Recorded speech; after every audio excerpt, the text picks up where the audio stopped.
दोस्तों कई बार जीवन में ऐसा समय आता है जब समझ नहीं आता कि ऐसा क्यों हो रहा है। अचानक से कोई समस्या, अचानक से कोई मुसीबत, अचानक से कोई रुकावटें, अचानक से कोई बाधा, अचानक से किसी योजना का असफल होना, अचानक से जो कुछ सोचा वो नहीं हुआ। इस प्रकार से फिर हम सभी लोग सोचते हैं कि आखिर ऐसा क्यों मेरे जीवन में हो रहा है, आखिर ऐसा क्यों हो रहा है, मैं कोशिश कर रहा हूं परंतु नहीं हो पा रहा। या फिर अनेक प्रकार की बातों को हम लोग सोचते हैं। जैसे कि हम आदम के जीवन में देखते हैं, आदम के जीवन में क्या हुआ।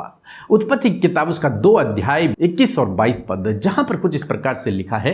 तब यहोवा परमेश्वर ने आदम को भारी नींद में डाल दिया और जब वह सो गया तब उसने उसकी एक पसली निकालकर उसकी जगह पर मांस भर दिया और यहोवा परमेश्वर ने उस पसली को जो उसने आदम में से निकाली थी स्त्री बना दिया और उसको आदम के पास ले आया। आमीन। दोस्तों हम यहाँ पर देखते हैं परमेश्वर ने आदम को बनाया और जब देखा कि कोई भी इसके जैसा नहीं है, कोई भी इसका साथी नहीं है, ये अकेला पड़ गया है, तब परमेश्वर ने आदम को भारी नींद में डाल दिया।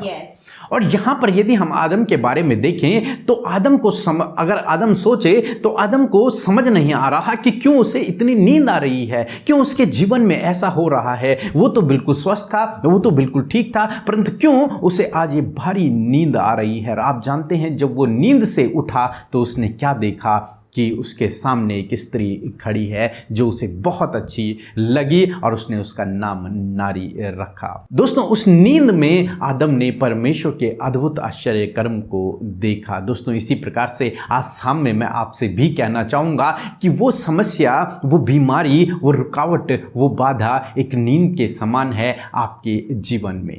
परमेश्वर इसके पीछे आपके लिए कार्य कर रहे हैं। जब परमेश्वर ने आदम को नींद में डाला तब परमेश्वर ने उसकी पसली निकाली और उसकी पसली से उसके लिए एक सहायक बनाया। क्यों उसे नींद में डाला? ताकि उसके लिए एक सहायक बना सके, ताकि उसके लिए एक बेस्ट लाइफ पार्टनर बना सके, ताकि उसके साथ साथ चलने वाले वो एक व्यक्ति को बना सके। दोस्तों इसी प्रकार से जब आपके जीवन में ये रुकावट है, ये बाधा है, ये समस्या है, ये इसलिए नहीं है कि आप और नीचे चले जाओ, आप और गिर जाओ, बल्कि नहीं, बल्कि आपको और आगे बढ़ाने के लिए, आपको और आगे उठाने के लिए, आपके जीवन में बेस्ट देने के लिए, दूसरे शब्दों में यदि कहूं तो आपको एक अच्छा साथी देने के लिए, आपको एक अच्छा सहायक देने के लिए आपके जीवन में ये सब बातें हो रही हैं। आप ये न सोचें कि इनके द्वारा मैं नष्ट हो जाऊंगा, नहीं, बल्कि परमेश्वर इन सब बातों के पीछे आपके लिए कार्य कर रहे हैं और इन सब बातों से वो आपके जीवन में भलाई को उत्पन्न करेंगे। इसलिए आप उन्हें नेगेटिव न देखें बल्कि इनको पॉजिटिव तरीके से देखें, सकारात्मक तरीके से देखें कि जब परमेश्वर ने आदम को नींद में डाला,